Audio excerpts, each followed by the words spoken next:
अच्छा, कितनी बार कर लेना चाहिए महीने में या 15 दिन में कि वो उसकी बॉडी पे कोई इफेक्ट नहीं पड़ेगा कि उसकी बॉडी बनती रहेगी? नहीं, वो तो बंदे का, हर बंदे का अपना अपना हार्मोन है। अपनी तो ये ऐसे ही है, हर बंदे की अपनी अपनी शक्ति है, जैसे जिसको सही लगता है कर सकता है, ऐसी बात नहीं है। बनाई उसके लिए, जो चीज़ जिसके लिए बनी हो तो। तो इसका मसल लॉस होने में या मसल बिल्ड होने में आपके हिसाब से कितना का लेवल परसेंटेज हाथ है मास्टरबेटिंग? जो बंदा जैसे प्रोफेशनल कर रहा है वो अगर इसी काम में लगा रहेगा तो भाई वो डाइट भी कर रहा है, हर चीज़ कर रहा है, उसको फर्क पड़ सकता है। सोशल मीडिया ऐसा हो चुका हुआ है जी। कि आप कुछ भी खोल लो, इंस्टाग्राम खोल लो, फेसबुक खोल लो, ट्विटर खोल लो, उस पर पोर्नोग्राफी दिखेगी आपको। लड़कियां कुछ ऐसे कपड़े पहन के वायरल कंटेंट के चक्कर में आजकल बना रही, बच्चों के बड़ों के सबके दिमाग में पोर्नोग्राफी इमेज छप जाती है, जिसको लेके वो हार्मोन्स इनबैलेंसिंग होते हैं, फिर वो गलत क्रियाएं करते हैं। जी। ठीक है जी। आजकल ये चीज़ें बंद तो हो नहीं सकती। नहीं, जो चीज़ है, जिस चीज़ के लिए बनी हो तो बंद थोड़ा होगी। अब जो है ही बेला, वो तो कुछ भी करेगा। तो मेरा मतलब कहने का ये, जो बंदा मेहनत कर रहा है, जब कुछ कर रहा है, वो टाइम सोच के करेगा। किसी भी चीज़ को करने से पहले सोचेगा भाई यार ये मेरे लिए बेनिफिट है या बेनिफिट है नुकसान या है। नुकसान है। एक बहुत ही सैड बात है हमारे एथलीटों के लिए, इंडिया में एथलीटों की कोई कदर ही नहीं है। किसी की कदर नहीं है। अभी लड़का हमारा एक खन्ना से गोल्ड मेडल जीत के दे के आया उसमें, जूडो कराटे में। वो बेचारा बस में अकेला उतर रहा था। अच्छा, फिटनेस में आप अगर वर्कआउट लगाते हैं तो एंगल कितना मैटर करता है? कई बार मैंने यूट्यूब पे वीडियो देखी है कि इतना सा ग्रिप होगा, उसको 2% इधर कर देंगे या इतनी एल्बो को हल्का से इधर कर देंगे। वो क्या मैटर करती है? अगर करती है तो कितनी मैटर करती है? देखो यार, हर बंदे का अपनी प्रैक्टिस है, अपना टाइम है, अपनी डाइट है। हर आदमी की बॉडी अलग अलग होती है, अलग अलग उसमें ताकत होती है। हर बंदों में एक जैसी ताकत नहीं होती। जो 60 किलो का बंदा है उसमें 60 किलो की ताकत है, जो 100 किलो का बंदा है उसमें 100 किलो वाले की ताकत है। हेलो दोस्तों, जय Shri Ram. Welcome to my channel fitness galaxy trader. आज का हमारा अगला एपिसोड है सच कहो सच सुनो का। आज हमारे साथ वो महान हस्ती है जिन्होंने फिटनेस इंडस्ट्री में अपने 35 साल दिए। लाइफ की बहुत सारी अप एंड डाउन उनके साथ आई। इसी के साथ वो आपके साथ अपने लाइफ का एक्सपीरियंस शेयर करना चाहते हैं। आज करते हैं उनसे वो सच्ची बातें जो आपने ना कभी सुनी ना देखी। शुरू करते हैं। Sir, welcome to my show. Welcome जी। जय श्री राम। जय श्री राम जी, जय श्री राम। सर, हमारे व्यूअर आपके बारे में कुछ जानना चाहते हैं, कृपया दर्शकों को बताइए। जय श्री राम। जय श्री राम। मेरा नाम है Rana from Ludhiana, master mister India. मेरा नाम है अशोक राणा। तो अज आया भाजी के पॉडकास्ट, भाजी ने बुलाया, बहुत बहुत थैंक यू भाजी नूं। हम तो सर ढूंढते हैं आप जैसी महान हस्तियां जो हमारे शो में आएँ और हमारे व्यूअर को कुछ बताएं, सिखाएं, क्योंकि आजकल फिटनेस इंडस्ट्री में बहुत सारे छूट चुके हुए हैं, बहुत सारे मिथ हैं, लोगों को गुमराह किया जा रहा है, फेक सप्लीमेंट खिलाए जा रहे हैं, गलत कोचिंग दी जा रही है, या कह लीजिए सत्तू के नाम पे लोगों के साथ खिलवाड़ किया जा रहा है, प्रोटीन रेशो के नाम पे लोगों को कूड़ा खिलाया जा रहा है। तो आप जैसे लोग अगर आगे नहीं आएंगे तो मुझे नहीं लगता कि फिटनेस इंडस्ट्री का कुछ भला हो सकता है। बिल्कुल सही बात है। आजकल जो हमारा यूथ है जाता भी सारा सोशल मीडिया को देख के है। जो अच्छे प्लेयर है, जो बंदे सही में हीरा लोग हैं, उनको तो कोई पूछता नहीं, क्योंकि उनको फॉलोवर किसी के 5,000 है, किसी के 4,000 है। उसी बंदे को फॉलो करते हैं जो बंदा चाहे किसी को कुछ भी खिला दे।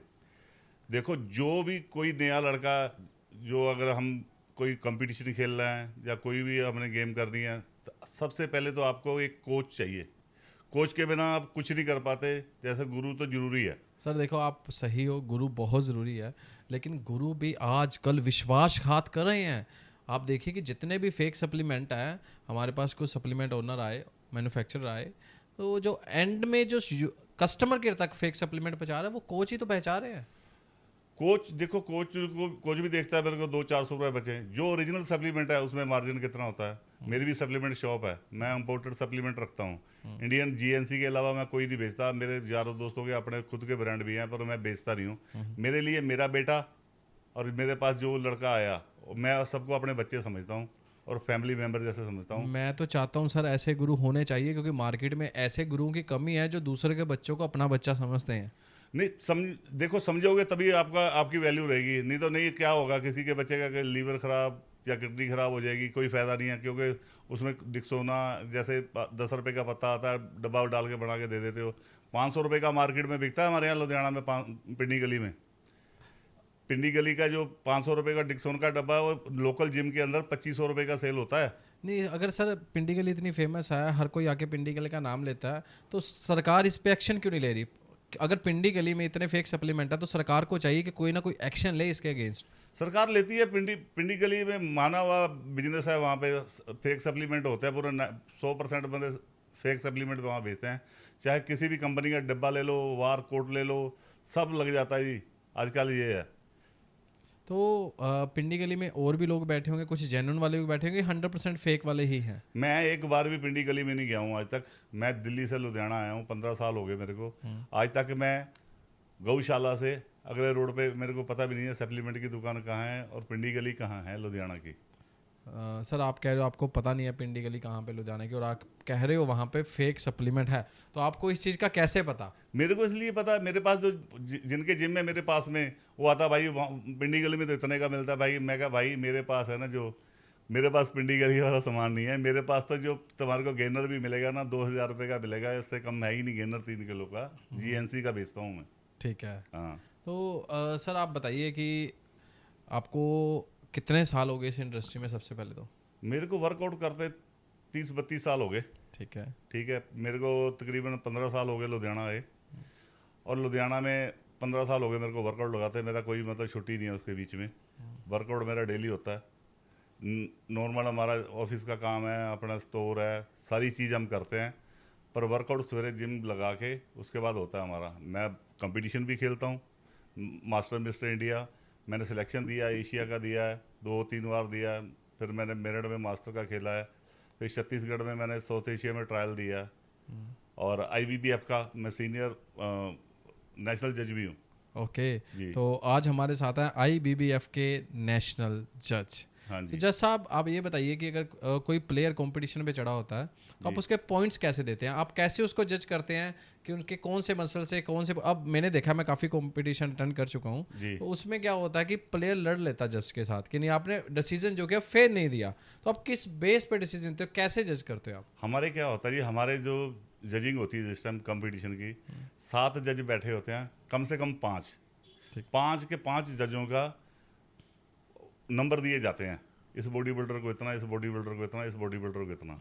जिसके पॉइंट ज़्यादा होंगे उसको मिलेगा वो ओके, फॉर एग्जांपल सर ये कह रहे हैं कि अगर किसी ने 4 नंबर दिए, किसी ने 7 दिए, किसी ने 6 दिए, किसी ने 9 दिए, और दूसरे पर्सन को फिर ऐसे दिया जिसकी काउंटिंग ज़्यादा बड़ी हुई, आप उसको विनर डिक्लेयर करते हो। जी जी। तो आप नंबर कैसे देते हो? For example front double bicep के क्या नंबर होते हैं, या लेग्स के क्या नंबर होते हैं? लेग के नंबर तो 50 होते हैं, जिसकी लेग तगड़ी है कम से कम 50 नंबर होते हैं उसके। ओके, 100 में से 50 लेग वाले ले जाते हैं। लेग वाले ले अरे भैया सुनो, लेग लगाया करो। जो लोग जिम में जाते हैं और लेग नहीं लगाते, लेग बहुत इंपॉर्टेंट है। जिस दिन हम वर्कआउट लगाते हैं, जिस दिन लेग लगानी होती है ना, पर ये आज मैं आ नहीं पाऊंगा, आज मेरे कमर में दर्द है, मेरे ये है। मैं आज 50-52 साल का हो गया हूँ, पर मैं वर्कआउट वीक में 2 बार हमारा लेग का होता है। लेग का वर्कआउट लगाता हूँ मैं। अच्छा सर, 50 नंबर तो लेग हो गए, और बाकी के 50 नंबर आप कैसे डिक्लेयर करते हैं? उसमें देखो, उसमें लेग हो गया, हैमस्ट्रिंग हो गया, अलग अलग नंबर होते हैं। जो उसी टाइम बंदा जजिंग पे जब बैठा होता है वो नंबर उसी हिसाब से देता है सबको। ठीक है, तो उस हिसाब से आप डिक्लेयर करते हैं। और जो एथलीट स्टेज पे चढ़ा होता है, जिसको लगता है कि नहीं डिसीजन इज़ नॉट फेयर, आप बहुत सारी सोशल मीडिया पे देखी हैं वीडियो, लोग ट्रॉफी उठा के फेंक देते हैं, गिफ्ट उठा के फेंक देते हैं, ऐसे एथलीट को आप क्या कहना चाहोगे कि क्या ऐसा एक नया रूल होना चाहिए कि एथलीट ऐसी हरकत ना करे, या एथलीट के साथ कुछ गलत ना हो? देखो जी, मैंने मास्टर मिस्टर इंडिया कितने सालों के बाद जीता है मैंने। ठीक है, मैंने कहाँ कहाँ ट्रायल दिए, ट्रायल ही पास हुआ हमारे से भाई। जिसमें हमारी कमी है नहीं हुआ। 2018 में मेडल आया। मेरे को 32-34 साल हो गए मेरे को वर्कआउट करते और कंपटीशन भी खेले मैंने, तो अब भी खेलता हूँ मैं। अभी हमने देखो, अगर बंदे के अगर मेहनत करके जाओगे, अच्छी डाइट खाओगे, अच्छा मसल होगा, कोई जज की हिम्मत नहीं है तुम्हारे को रिजेक्ट कर दे या तुम्हारे नंबर ना आए। पेशेंस इसमें चाहिए, टाइम। कोई भी देखो, किसी भी कोच, आप अगर तैयारी करनी है कंपटीशन की, बढ़िया आपका कोच होना चाहिए। बढ़िया का मतलब ये नहीं कि तुम्हारे पैसे खा गया और तुम्हारे पल्ले कुछ नहीं पड़ा। मैं अब अपनी उदाहरण देता हूँ। मेरे कोच हैं श्याम सिंह शेरा, मिस्टर वर्ल्ड। उनके पास आज 14-15 साल से मेरे उनसे ही चलते है। मेरी अपनी खुद की प्रिपरेशन हो, गेनिंग हो, कुछ भी हो, मेरा उनसे ही चलता है। एक ही कोच है, और उनको ही बनाया मैंने। मैं आपके पूछा, अगर आपकी एज 54 है तो श्याम सिंह शेरा जी है जो, उनकी एज क्या है? उनकी एज तो अभी 34-35 साल होगी। अब क्योंकि उन्होंने, उनकी देखो एक टांग में फ़र्क है, ज़्यादा उनका वो नहीं हो पाता, लेकिन वर्ल्ड में कोई बॉडी बिल्डर नहीं है ऐसा उनके जैसा। अब देखो मैं आप लोगों को यही दिखाना चाहता हूँ कि कभी भी अपने गुरु को एज के साथ जज मत कीजिए। अब इनकी एज 54 है लेकिन इनके जो गुरु हैं वो 34 ईयर के हैं। हाँ। तो लोग क्या करते हैं, देख लेते हैं यार छोटा है कि मैनू सिखाऊगा ना, कि तू जा यार, तेरी उम्र की ते मेरी उम्र की, मैनू जिंदगी तेरे तो किन्नी ज़्यादा जी ली मैं, या इन्ने साल कढ़ ले, कि उम्र दा एक्सपीरियंस नाल कोई लेना देना। एक गुरु हो गए, एक माँ बाप हो गए, दोनों को एक जैसा दर्जा देते हैं हम। आज हमारा गुरु हमारे को फ़ोन करके बोल दे ये काम करना तो होगा ही, चाहे कैसा भी काम हो। ये होती है गुरु की इज्जत। आजकल ऐसे मार्केट में हमारे यहाँ इतने नकली बंदे हैं, साल 2-2 साल में गुरु बदल लेते हैं। हाँ, ये मैंने बहुत देखा है कि एक जिम से दूसरे जिम, दूसरे जिम से तीसरे जिम, एक हर गुरु जगह से गुरु ने यहाँ, हर भाई जिसने आपको इतना कुछ दिया लिया, अगर उसका नहीं, उसके नहीं बने ना, तो अपने माँ बाप के कहाँ से बन जाओगे? बिल्कुल बिल्कुल। यारों दोस्तों के कहाँ से बन जाओगे? कौन विश्वास करेगा आप पे? मैंने सुना है आपके साथ भी ऐसे काफ़ी किस्से हुए हैं ज़िंदगी में कि आपने लोगों को ट्रेन किया, इवन लाखों रुपया तक उनके बॉडी के ऊपर लगाया, फिर भी आपको लास्ट टाइम पे धोखा दे गए। नहीं, ट्रेन करने वाले कोई ज़्यादा नहीं करा। यारी दोस्ती में, भाईबंदी में हमारे भाई हैं जिन्होंने रिसेंटली अभी हमारे साथ ऐसे किया। भाई हमारे को कुछ पैसे लेने थे, हाँ, अभी देते हैं, अभी आते हैं, अभी जाते हैं, अभी करते हैं। कितने पैसे लेने थे?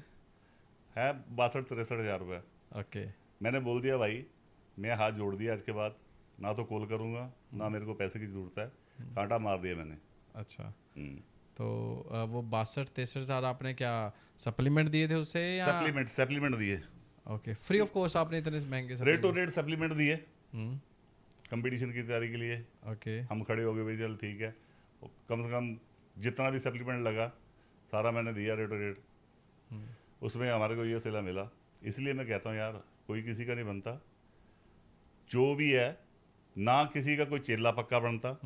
हर जैसे मेरे जैसे पैदा से, मैं एक राजपूत फैमिली से बिलोंग करता हूँ, महाराणा प्रताप जी का मैं। हाँ, क्या बात है सर, आपके हाथ पे एक महाराणा उनका वंशज हूँ, और मैं ऐसा नहीं हूँ कि भाई थूक के चार होना, दोबारा मांगेंगे भी नहीं हम, दोबारा बोलेंगे भी भाई हमारे को पैसे नहीं चाहिए। सर महाराणा प्रताप जी का आपने टैटू बनाया हुआ है, ये टैटू वही लोग बनाते हैं जो महाराणा प्रताप जी से इंस्पायर होते हैं, तो आपने क्या सीखा महाराणा प्रताप जी से? हमने ये सीखा, किसी का माड़ा नहीं करना और किसी के साथ धोखा नहीं करना, साफ नियत रखनी है। बड़ा हो छोटा हो, सारे मतलब एक जैसे हमारे को प्यार करें, चाहे वो कोई जैसे मेरी फैमिली है ऐसे मेरे सारे बहन भाई हैं। ऐसे ही मैं अपनी, अगर बच्चों को बोलता हूँ तो ऐसे मैं अपने बहन भाइयों को जो मेरे साथ जुड़े हुए हैं उनके साथ रहता हूँ मैं। कोई सर महाराणा प्रताप का ऐसा किस्सा जिससे आप पूरी तरह इंस्पायर हो, जिस पे अमल करते हो, आपको बहुत अच्छी लगती है वो चीज़?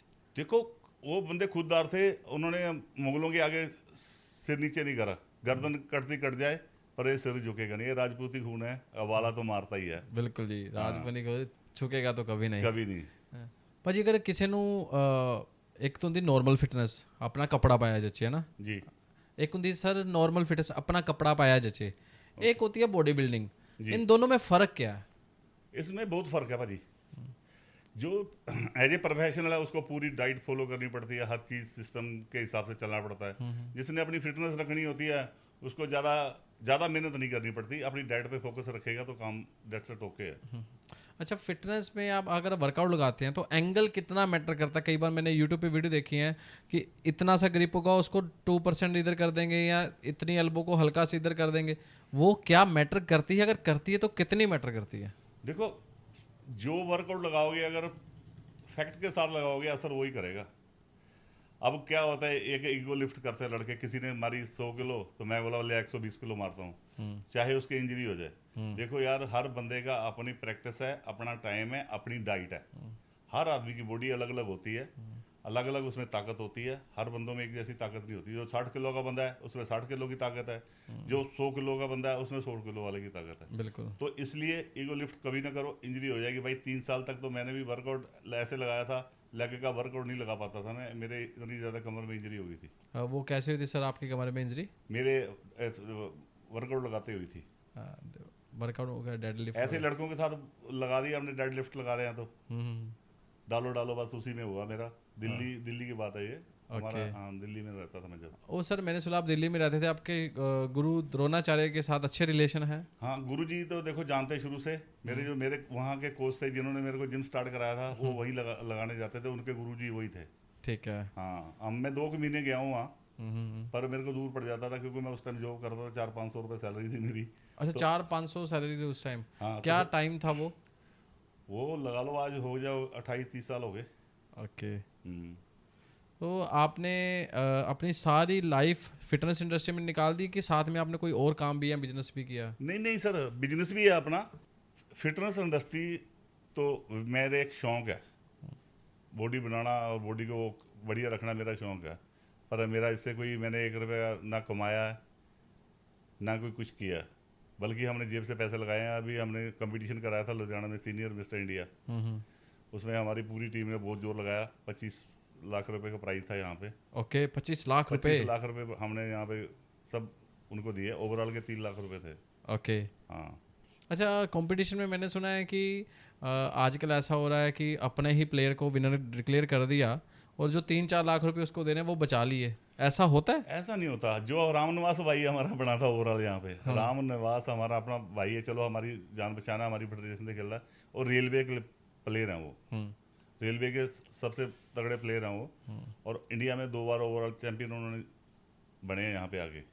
हाँ, तो हर महकमे की टीम आती है हमारी जो बॉडी बिल्डिंग में खेलती है। इंडिया पुलिस की आती है, आर्मी की आती है, रेलवे की आती है, इनकम टैक्स की आती है, अलग अलग आती हैं सारी। ठीक है। हाँ जी। तो बॉडी बिल्डिंग जब ये आपके वहाँ से विनर कोई डिक्लेयर हो जाता है, या mister India, mister Punjab, mister Himachal, तो उसका आगे क्या प्लेटफॉर्म होता है आपकी फेडरेशन खेलने के बाद? जो बंदा जूनियर 25 साल तक की एज है, उसके पास चाहे गोल्ड मेडल हो, चाहे सिल्वर ब्रोंज मेडल हो, उसके लिए जॉब है। अभी भी जॉब निकली हुई है, हर महकमे में जॉब निकली है। अभी भी जो लड़के मेरे को जानते थे, मैंने उनको सबको उस सेंड किए फॉर्म। अच्छा, IBBF में खेलने का ये सबसे बड़ा बेनिफिट है कि उसके जो मेडल है वो सरकारी भर्ती में काम आते हैं। हाँ, अभी भाई नितिन चंदेला भाई मिस्टर वर्ल्ड बन गया था, उसके बाद 3 बंदों की अभी नौकरी लगी है। नितिन चंदेला भाई हमारी एसोसिएशन से खेलते हैं। ठीक है। अभी सरकारी जॉब 2 महीने पहले अभी उनकी लगी है। तो जो बाकी फेडरेशनों से गोल्ड मेडल या सिल्वर मेडल लेकर आते हैं, तो उनकी इस जॉब के साथ कोई कनेक्टिविटी? नहीं, उसका नहीं मानता, हमारे मानता नहीं है उसकी। IBBF में नहीं है। ओके। मतलब कि गवर्नमेंट के अप्रूव्ड IBBF है, तो गवर्नमेंट की जितनी भी वैकेंसीज निकलती हैं वो IBBF को ही फर्स्ट देती हैं। हाँ, IBBF का ही वो मेडल होगा तभी वो मिलेगी जॉब का, उसके लिए होगा प्रोविजन है, और किसी एसोसिएशन के लिए नहीं। ओके। ये इंडिया की पहली फेडरेशन हमारी IBBF है जिसमें जॉब मिलती है लड़कों ओके। को, तो और किसी फेडरेशन में नहीं मिलती। अभी तो हमारी फेडरेशन में देखो प्राइज भी कितना कितना दिया। 25 लाख रुपए प्राइज बना है। तो ऐसे हमारे यहाँ खाना, होटल में रहना, प्लेयर का आना जाना तक फ्री होता है जी। ओके। हाँ। तो आप अगर अपनी फेडरेशन को शेरू क्लासिक के साथ कंपेयर करें तो क्या फ़र्क है शेरू क्लासिक में और IBBF में? शेरू क्लासिक में आपको 30-40 हज़ार रुपये देने पड़ते हैं। हमारी फेडरेशन में आपको कुछ भी नहीं देना पड़ता है। आने जाने का किराया भी फेडरेशन के बंदे देते हैं। जो जैसे यूपी की टीम आ गई तो यूपी का पूरा टीम देती है किराया, उसका आने जाने का किराया रेलवे का। ओके। जहाँ आने जाने का किराया, खाना पीना सारा फ्री होता है। एथलीट का? हाँ, होटल फ्री होता है 2-3 दिन के लिए। ओके। तो जितने भी आपके पास एथलीट आते हैं वो सबके होटल्स फ्री होते हैं, आने जाने का फ्री होता है, रहने का फ्री होता है, खाने का फ्री होता है? ये मैंने फर्स्ट टाइम सुना सर कि किसी फेडरेशन में इतना कुछ फ्री होता है। वरना लोग होटलों में या कह सकते हैं बस स्टैंड के आसपास जो छोटे छोटे 500-700 के होटल होते हैं, बॉडी बिल्डर वहाँ जाके सर्वाइव कर रहे होते हैं कि चलो एक कंपटीशन खेलना है, यहाँ सर्वाइव कर लेते हैं, जैसे भी एडजस्ट कर लेते हैं। यहाँ देखो हर आदमी का मेडल तो आएगा नहीं। बिल्कुल। जहाँ पे तो मैं भी खेलता हूँ, ठीक है, मेरा एक बार मेडल आया, ठीक है, वो भी लुधियाना में कंपटीशन वाला। मैं तो कितनी दूर गया हूँ, आने जाने के फ्लैट से आने जाने का खर्चा हो गया, अपना कंपटीशन का खर्चा हो गया। कंपटीशन में कम से कम कोई नॉर्मल बंदा अगर तैयारी करता है ना, 2-2.5 लाख रुपए आराम से लगते हैं एक तैयारी पे। और ये चीज़ लोग समझते नहीं है। आप सोचते हैं कि भाई 2000-2500 का डब्बा खाया और बॉडी बननी शुरू हो जाएगी। लोग ये नहीं सोचते कि ये कितना लंबा टाइम, कितना लंबा प्रोसेस है इस चीज़ का। देखो प्रोसेस इसमें देखो, जितना चावल पुराना होगा उतना बढ़िया बनेगा और उतना बढ़िया उसकी खुशबू आएगी। तो ये ऐसी गेम है, ये तो जितना बंदा घिसता जाएगा उसमें से मेहनत करता जाएगा तभी आगे जाता है।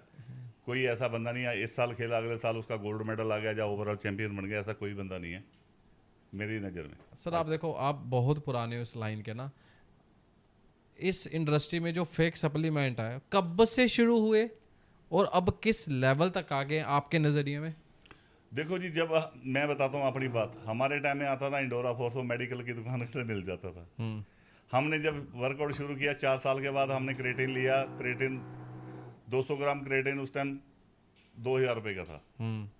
वो टाइम देखो, वो तो जैसे जैसे होता गया बढ़ता गया, इंडिया में फिटनेस इंडस्ट्री बहुत आ गई, तो इसलिए ये जितने भी सप्लीमेंट है देखो बहुत है। दिल्ली में भी सप्लीमेंट बहुत फेक बिकता है। अभी मेरठ में पीछे बंदे पकड़े गए, हरियाणा में पकड़े गए, पंजाब में कई बार हमारे पिंडी गली में छापा पड़ा है।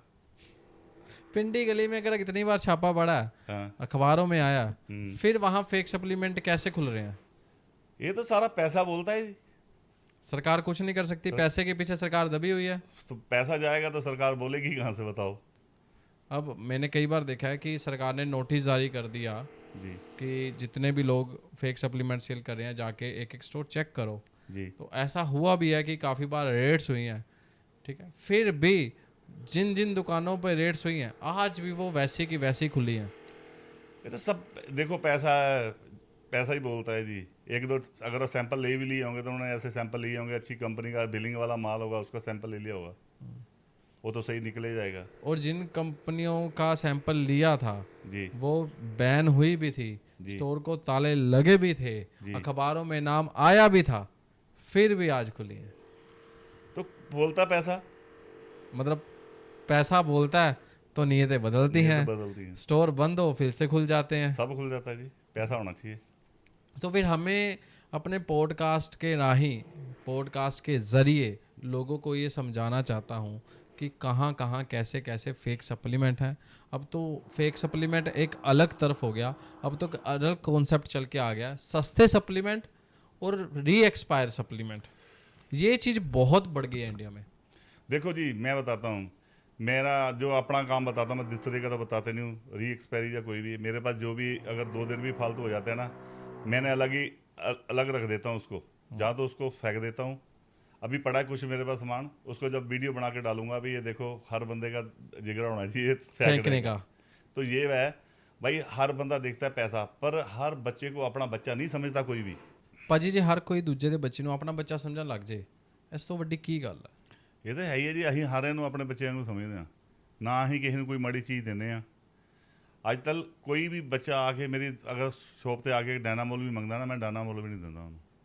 ਅੱਛਾ, ਡਾਇਨਾਮੋਲ ਦਾ ਨੁਕਸਾਨ ਹੈ ਕੋਈ? ਬਹੁਤ ਜ਼ਿਆਦਾ ਮਾਰਕੀਟ ਡਾਇਨਾਮੋਲ ਵਿਕਦੀ ਹੈ। ਨਹੀਂ, ਡਾਇਨਾਮੋਲ ਦੇਖੋ, ਡਾਇਨਾਮੋਲ ਅਸੀਂ ਖਾਂਦੇ ਰਹੇ ਹਾਂ ਜਦੋਂ ਤਿਆਰੀ ਕਰਦੇ ਰਹੇ ਹਾਂ, ਅਸੀਂ ਖਾਂਦੇ ਰਹੇ। ਜਿਸ ਟਾਈਮ ਕਿਸੇ ਟਾਈਮ ਅਸੀਂ ਖਾਂਦੇ ਰਹੇ ਹਾਂ ਤੇ ਉਹਦਾ ਬਣਿਆ ਹੀ ਬੋਡੀ ਬਿਲਡਿੰਗ ਵਾਸਤੇ, ਗੇਨਿੰਗ ਵਾਸਤੇ ਟੈਬਲੇਟ ਬਣੀ ਹੈ। ਹੁਣ ਜਿਹੜੇ ਸਟੀਰੋਇਡਸ ਹੈ ਭਾਜੀ, ਸਰਕਾਰ ਦੀ ਨਿਗਾਹ ਦੇ ਵਿੱਚ ਸਟੀਰੋਇਡ ਗਲਤ ਹੈ, ਬਟ ਜਿੰਨੇ ਵੀ ਐਥਲੀਟ ਪ੍ਰੋਫੈਸ਼ਨਲ ਨੇ ਉਹ ਬਿਨਾਂ ਸਟੀਰੋਇਡ ਤੋਂ ਬੋਡੀ ਨਹੀਂ ਬਣਾਉਂਦੇ। ਉਹ ਚੱਲਦਾ ਹੀ ਹੈ, ਉਹ ਤਾਂ ਚੱਲਣਾ ਹੀ ਹੈ, ਉਹਦੇ ਬਿਨਾਂ ਤਿਆਰੀ ਨਹੀਂ ਕਰ ਸਕਦਾ। ਬੰਦੇ ਬਹੁਤ ਹੈ ਜਿਹੜੇ ਪਿੱਛੋਂ ਦੀ ਲਾਈ ਜਾਂਦੇ, ਅੱਗੇ ਉਹ ਦਿਖਾਈ ਜਾਂਦੇ ਮੈਂ ਨੈਚੁਰਲ ਹਾਂ। ਤੇ ਫਿਰ ਆਪਾਂ ਨੂੰ ਨਹੀਂ ਲੱਗਦਾ ਕਿ ਆਪਾਂ ਨੂੰ ਸਟੀਰੋਇਡ ਦੀ ਗੇਮ ਤੋਂ ਦੂਰ ਹੋ ਕੇ ਕਿ ਸਿਰਫ ਇਹਦੇ ਦੇ ਵਿੱਚ ਵੱਲ ਧਿਆਨ ਦੇਣਾ ਚਾਹੀਦਾ, ਕਿਉਂਕਿ ਸਟੀਰੋਇਡ ਤੇ ਜ਼ਰੂਰੀ ਹੈ ਬੋਡੀ ਬਿਲਡਿੰਗ ਲਈ, ਉਸ ਤੋਂ ਬਿਨਾਂ ਗੇਮ ਨਹੀਂ ਹੋ ਸਕਦੀ। ਹਾਂ, ਪ੍ਰੋਫੈਸ਼ਨਲ ਅਗਰ ਤੁਸੀਂ ਗੇਮ ਕਰਨੀ ਹੈ ਉਹਦੇ ਬਿਨਾਂ ਨਹੀਂ ਹੋ ਸਕਦੀ। ਉਹ ਜਿਹੜਾ ਮਰਜ਼ੀ ਆ ਜਾਏ, ਜਿਹੜਾ ਕਈ ਹੈ ਵੀ ਮੈਂ ਇਹ ਕਰ ਲਿਆ, ਮੈਂ ਉਹ ਕਰ ਲਿਆ, ਉਹਨੂੰ ਸਾਰਾ ਕੁਝ ਪਿੱਛੋਂ ਖਾ ਪੀ ਕੇ ਬਾਅਦ 'ਚ ਲੋਕੀ ਕਹਿ ਦਿੰਦੇ ਕਿ ਮੈਂ ਨੈਚੁਰਲ ਹਾਂ। ਬਟ ਕੀ ਜਦ ਪੋਸੀਬਲ ਨਹੀਂ ਹੈ, ਕਿਉਂਕਿ ਇੱਕ ਹਿਊਮਨ ਮਸਲ ਜਾਂ ਕਹਿ ਲਓ ਹਿਊਮਨ ਹਾਰਮੋਨਸ ਦਾ ਇੱਕ ਲੈਵਲ ਹੈ ਕਿ ਉਸ ਤੋਂ ਅੱਗੇ ਨਹੀਂ ਵੱਧ ਸਕਦਾ। ਉਸ ਤੋਂ ਅੱਗੇ ਵਧਾਉਣ ਵਾਸਤੇ ਆਪਾਂ ਨੂੰ ਸਟੀਰੋਇਡ ਇੰਜੈਕਟ ਕਰਨੇ ਹੀ ਪੈਂਦੇ ਆ। ਮੈਂ 2023 'ਚ ਮਿਸਟਰ ਇੰਡੀਆ ਖੇਲਿਆ ਸੀਗਾ, ਠੀਕ ਹੈ ਜੀ, ਮੈਨ ਫਿਜ਼ਿਕ, ਲੁਧਿਆਣਾ ਹੀ ਹੋਇਆ ਸੀ ਉਹ। ਔਰ ਉਦੋਂ ਦਾ ਮੈਂ ਕੋਈ ਮਤਲਬ ਇੱਦਾਂ ਦੀ ਚੀਜ਼ ਨਹੀਂ ਖਾਧੀ ਕਿ ਜੋ ਉਹ ਹੋਵੇ। ਮੈਂ ਅਗਲੇ ਮਹੀਨੇ ਤੋਂ ਸ਼ੁਰੂ ਕਰਨਾ, ਪਰ 1 ਮਹੀਨੇ ਬਾਅਦ ਫਿਰ ਮੇਰਾ ਇੰਟਰਵਿਊ ਲੈ ਲਿਆ, ਤੁਹਾਨੂੰ ਪਤਾ ਲੱਗ ਜਾਏਗਾ ਕੀ ਹੁੰਦਾ। ਦੇਖੋ ਭਾਜੀ ਖੁਦ ਕੈਮਰੇ ਤੇ ਕਹਿ ਰਹੇ ਕਿ ਅਗਲੇ ਮਹੀਨੇ ਤੋਂ ਆਪਾਂ ਸਾਈਕਲ ਸਟੀਰੋਇਡ ਸ਼ੁਰੂ ਕਰਨਾ, ਤੇ 1 ਮਹੀਨੇ ਤੁਸੀਂ ਭਾਜੀ ਨੂੰ ਦੇਖਿਓ ਕਿ ਕਿੰਨੀ ਕੁ ਜ਼ਿਆਦਾ ਅੱਛੀ ਗੇਨਿੰਗ ਜਾਂ ਫਿਨਿਸ਼ਿੰਗ ਆਉਂਦੀ ਹੈ ਬੋਡੀ ਦੇ ਵਿੱਚ, ਕਿਉਂਕਿ ਜ਼ਰੂਰੀ ਹੈ। ਜੇ ਤੁਸੀਂ ਬਾਏ ਪ੍ਰੋਫੈਸ਼ਨਲ ਜਾਣਾ ਹੈ ਤੇ ਇਹ ਬਹੁਤ ਜ਼ਿਆਦਾ ਜ਼ਰੂਰੀ ਹੈ। ਜਿੰਨਾ ਮਰਜ਼ੀ ਕਹਿੰਦੇ ਰਹੋ ਮੈਂ ਨਹੀਂ ਲੈਂਦਾ, ਹਰ ਪ੍ਰੋਫੈਸ਼ਨਲ ਬੋਡੀ ਬਿਲਡਰ ਲੈ ਰਿਹਾ। ਤੇ ਆਪਾਂ ਨੂੰ ਸਟੀਰੋਇਡ ਦੇ ਵੱਲ ਨਹੀਂ, ਆਪਾਂ ਨੂੰ ਉਸ ਵੱਲ ਧਿਆਨ ਦੇਣਾ ਚਾਹੀਦਾ ਕਿ ਲੋਕੀ ਨਕਲੀ ਕਿੱਥੋਂ ਲੈ ਰਹੇ ਨੇ, ਕਿਉਂਕਿ ਨਕਲੀ ਤੇ ਸਟੀਰੋਇਡ ਦੇ ਵਿੱਚ ਇੱਕ ਜ਼ਮੀਨ ਆਸਮਾਨ ਦਾ ਫਰਕ ਹੈ। ਬਿਲਕੁਲ ਰਾਈਟ ਗੱਲ। ਹੁਣ ਇੱਕ ਪਾਸੇ ਭਾਜੀ ਤੁਸੀਂ ਜ਼ਹਿਰ ਲੈ ਕੇ ਆਏ, ਤੁਹਾਨੂੰ ਪਤਾ ਉਹ ਜ਼ਹਿਰ ਹੈ, ਤੁਹਾਨੂੰ ਪਤਾ ਉਹਦਾ ਕਿੰਨਾ ਨੁਕਸਾਨ ਹੈ, ਤੁਸੀਂ ਆਪਣੀ ਮਰਜ਼ੀ ਨਾਲ ਲੈ ਰਹੇ ਹੋ। ਇੱਕ ਪਾਸੇ ਤੁਸੀਂ ਦੁੱਧ ਲੈ ਕੇ ਆ ਰਹੇ ਹੋ, ਤੁਸੀਂ ਇਹ ਸੋਚ ਕੇ ਪੀ ਰਹੇ ਹੋ ਕਿ ਮੈਨੂੰ ਦੁੱਧ ਨਾਲ ਬੈਨੀਫਿਟ ਹੋ ਰਿਹਾ, ਬਟ ਉਹ ਦੁੱਧ ਜ਼ਹਿਰ ਹੈ। ਗਲਤ ਤੇ ਦੁੱਧ ਆ ਨਾ। ਹਾਂਜੀ, ਗਲਤ ਦੁੱਧ ਹੀ ਗਲਤ ਹੋਇਆ ਕਿਉਂਕਿ ਉਹਨੇ ਚ ਜ਼ਹਿਰ ਪਾਇਆ। ਬੰਦਾ ਆਪਣੀ ਫਾਇਦੇ ਲਈ ਲੈ ਰਿਹਾ, ਆਪਣੀ ਸਿਹਤ ਬਣਾਉਣ ਲਈ ਲੈ ਰਿਹਾ, ਬਟ ਉਹਨੂੰ ਜ਼ਹਿਰ ਦਿੱਤਾ ਜਾ ਰਿਹਾ। ਇੱਕ ਬੰਦਾ ਖੁਦ ਕੈਮਿਸਟ ਦੀ ਦੁਕਾਨ ਤੇ ਕਹਿ ਰਿਹਾ ਬਈ ਰੈਡ ਪੋਇਜ਼ਨ ਦੇ ਦੇ, ਉਹਨੂੰ ਪਤਾ ਹੈ ਰੈਡ ਪੋਇਜ਼ਨ ਹੈ, ਮੈਂ ਖਾਵਾਂਗਾ ਤੇ ਮੈਂ ਮਰਾਂਗਾ, ਉਹਨੂੰ ਖੁਦ ਪਤਾ। ਇਹ ਚੀਜ਼ਾਂ ਮੈਂ ਸਮਝਾਉਣਾ ਚਾਹ ਰਿਹਾ ਕਿ ਬਹੁਤ ਫਰਕ ਹੈ ਸਟੀਰੋਇਡ ਦੇ ਵਿੱਚ ਤੇ ਫੇਕ ਸਪਲੀਮੈਂਟ ਦੇ ਵਿੱਚ।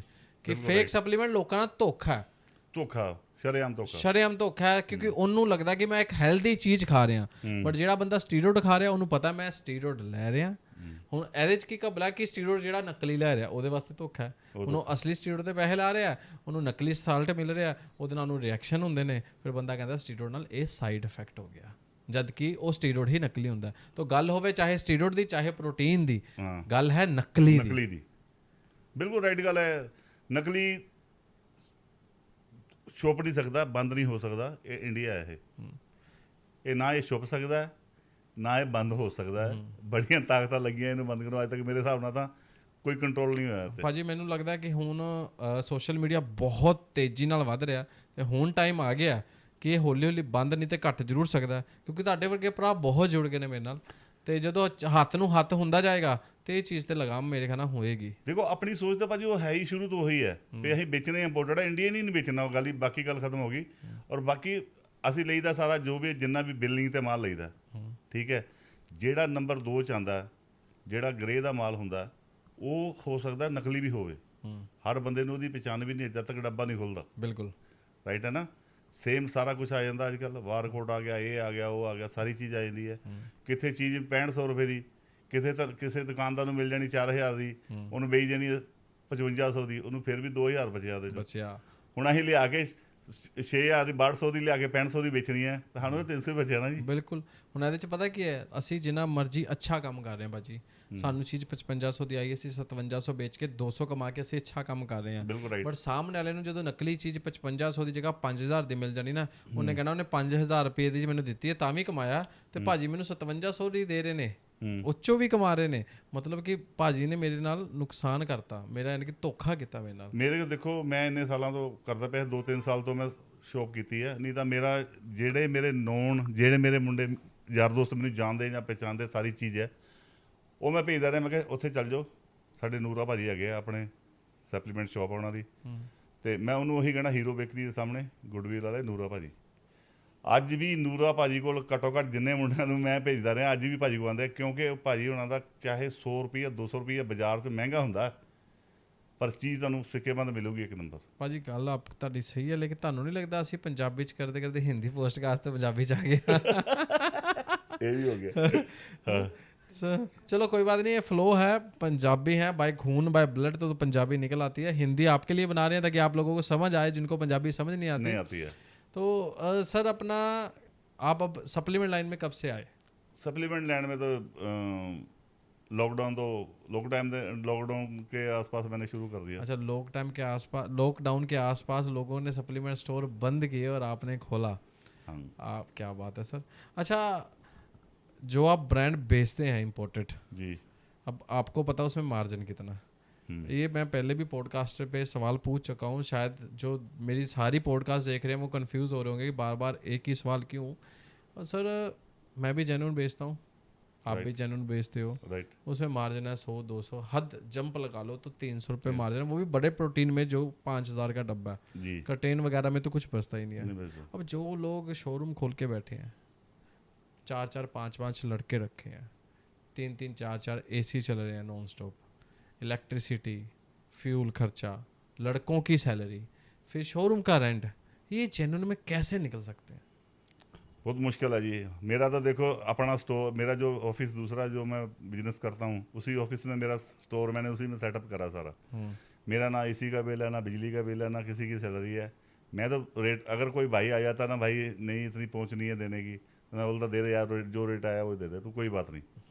देखो हमारा चल जाता। जिस बंदे ने शोरूम लिया, 30,000 35,000 किराया भर रहा है, ठीक है, AC है, अपने बंदे रखे हैं, तो कहाँ से पूरा कर रहे हो? मेरे हिसाब से नहीं होता, इतनी लाइनें लग के सेल नहीं होती कभी किसी की।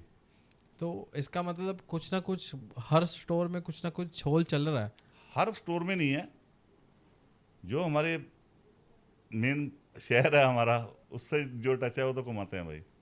हाँ तो अब कुछ ऐसे स्टोर हैं जो बहुत अच्छे चल रहे हैं, अच्छा नाम है और किसी को फेक भी नहीं दे रहे। मैं किसी स्टोर का नाम नहीं ले रहा, बट कुछ ऐसे स्टोर हैं जिनमें मैंने खुद देखा हुआ है, अच्छा नाम है, अच्छा फुटफॉल है, लोग आ रहे हैं, बट उन्होंने कुछ ऐसे ब्रांड रखे हुए हैं जो मार्केट में स्टैब्लिश ही नहीं है, जिनका कोई नाम नहीं है, जिनको कोई पहचानता नहीं है, लेकिन बड़े बड़े स्टोरों ने कुछ ऐसे ब्रांड रखे हुए हैं। क्या वो ब्रांड रेंट पूरा करने के लिए रखे हुए हैं कि यहाँ से कि नहीं कमाया जा रहा, वहाँ से कमाया जाए, या फिर लोग बड़े स्टोरों के नाम पे भी लूट रहे हैं लोगों को? देखो, बड़ा स्टोर अगर है तो जिस बंदे का नाम है वो तो ऐसा नहीं करेगा, ठीक है। या तो उसका होलसेल का काम हो सकता है, किसी चीज़ का, किसी भी ब्रांड का डिस्ट्रीब्यूटर हो या इम्पोर्टर हो, वही खर्चे झेल सकता है, नॉर्मल बंदा नहीं झेल सकता। तो आप फ्यूचर 2024 चल रहा है, आप फिटनेस इंडस्ट्री का या सप्लीमेंट स्टोर का आगे 2030 या 2040 में क्या फ्यूचर देखते हो? देखो, जो इम्पोर्टेड है वो तो मेरे हिसाब से बंद ही हो जाएगा। इम्पोर्टेड महंगा बहुत कर दिया, इम्पोर्टेड क्योंकि ड्यूटी लगी, इसमें महंगे बहुत ज़्यादा हो गए। सप्लीमेंट जो 4,000 रुपये का आता था वो सीधा 6500 का हो गया। तो जो इंडिया में ब्रांड, आप देखो इंडिया वाले भी क्या डालते हैं, लोग बोलते हैं ना इंडिया का ये है, इंडिया का वो है। भाई मेरे को आ गया 3500 रुपये का, 3500 में से अगर 3500 का मैं बेच रहा हूँ तो मेरे को 3100-3200 3000 का 300-400 रुपये तो कोई भी बंदा लेता ही होगा, ठीक है जी। ठीक है। फिर जो डिस्ट्रीब्यूटर है 200-300 वो भी कमाता होगा। अच्छा, कंपनी का मार्जिन कम से कम 500 रुपये लेती है। अब 2 किलो जो प्रोटीन है, आप मानते हो 2 किलो प्रोटीन में आपका फ्लेवर भी पड़ जाएगा, आपका प्रोटीन भी हो गया, एंजाइम भी हो गए, BCA LRG नेट सारा कितना कुछ लिखा होता है। तो ये इंडियन कंपनी डाल के नहीं दे सकती इतना, मतलब प्रोटीन जो इंडियन है मेरे हिसाब से कुछ नहीं डालते इसमें। और अगर ये इसमें कुछ नहीं डाला जा रहा, आपको पता है कि इंडिया अब फर्स्ट नंबर पे है पॉपुलेशन के मामले में जी, और हमारे इंडिया में सबसे ज़्यादा प्रोटीन सेल हो रहे हैं और लोग कंज्यूमर बहुत तेज़ी से बढ़ रहे हैं। फिटनेस इंडस्ट्री बहुत तेज़ी से ग्रो करी एक तरफ, और एक तरफ फेक सप्लीमेंट भी बहुत तेज़ी से ग्रो कर रही है। इसके साथ साथ चलते हुए मैंने देखा है कि इम्पोर्टेड प्रोडक्ट्स एक्सपायर हो रहे हैं जी, इंडियन प्रोडक्ट्स वापस आ रहे हैं और फेक बिकी जा रहे हैं। लोगों को मैं ये नॉलेज देना चाहता हूँ कि भाइयों, हाथ जोड़ के आपसे बेनती है कि नकली सप्लीमेंट खाना बंद कीजिए। नई नॉलेज अपने गुरु से पूछिए, गुरु सही नहीं है गुरु चेंज कीजिए, बट सोशल मीडिया से पहले तो बाय करना बंद कीजिए। सोशल मीडिया तो देखो, सोशल मीडिया तो कोई भी, अब मैं घर में बैठा हूँ, मैं डाल दिया भाई इतने का प्रोटीन है, जिसको सस्ता लगेगा बंदा भाग के ले लेगा। अगर वो नहीं होगा तो एक्सपायरी होगा, एक्सपायर उसकी डेट चेंज हुई होगी, यही होता है। तभी इधर सेल लगती है, तभी लोग सेल पे लोग ज़्यादा वो करते हैं।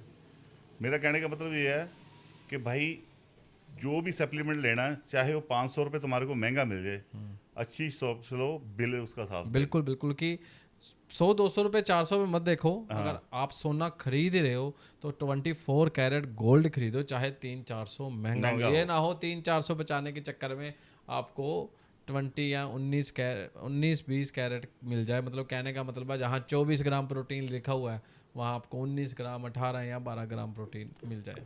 ये आजकल देखो सोशल मीडिया पे हमारे, मैं देखता रहता हूँ, कोई बोलता है आ गया ये लीवर नू लोहा बना देगा, ताड़े च पावर ही नहीं कर देगा, गार्डर ना लटक जाओ, एक ऐसे कर लेना भाई, पंजाबी निकल जाती बीच में।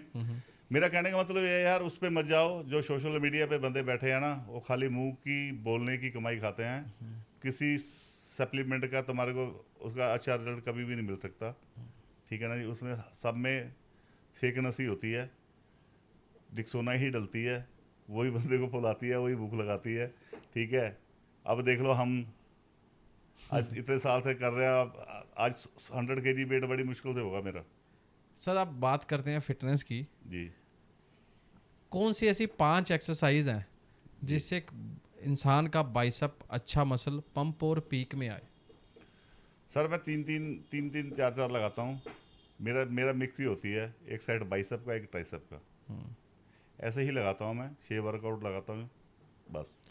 आप देखो, आपका मसल मैच्योर है, आपका 3 में पंप कर जाता है। जो बिगिनर्स हैं, जो पॉडकास्ट देख रहे हैं, अगर उन्होंने कोई 5-5 वर्कआउट चाहिए, अगर सिंगल लगाते हो 5-5, अगर अगर दोनों मिक्स लगाते हो तो 4-4 सेट बहुत है। 4-4 सेट बहुत। और जो लोग कहते हैं कि हमें रेपुटेशन 25, 30, 35 लगाने चाहिए, क्या ये सही है? कटिंग करने के लिए कितने रेपुटेशन होने चाहिए, कितने सेट्स होने चाहिए कि एक इंसान का बल्क से कटिंग की ओर जाए?